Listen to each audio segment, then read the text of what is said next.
Les livres, tout du moins pour un poète, franchement, on s'en fout.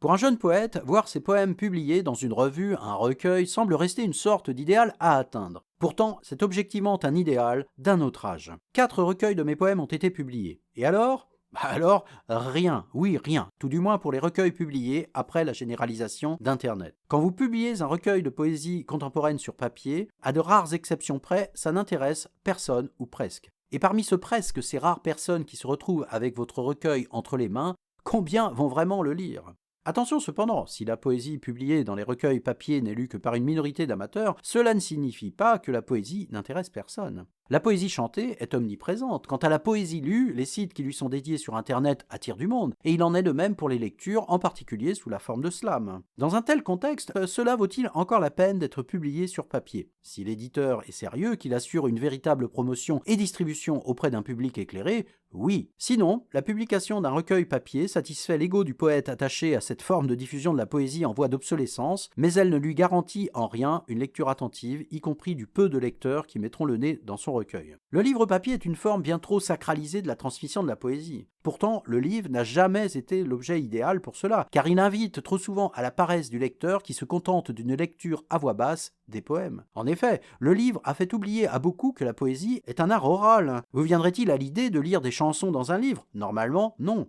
Il devrait en être de même pour les poèmes. Un poète d'aujourd'hui doit donc plutôt privilégier une diffusion de ses poèmes sur la scène, à la radio, en vidéo, s'il veut que le public reçoive son travail sous sa forme adéquate, et s'il désire avoir une véritable audience, plutôt que de satisfaire ce curieux orgueil qui le pousse à vouloir enfermer ses poèmes dans un livre où il s'étiole, comme s'étiolait autrefois la jeune fille que l'on cloîtrait, en attendant qu'un prétendant vienne demander sa main. Un prétendant qui ne venait jamais, ou presque.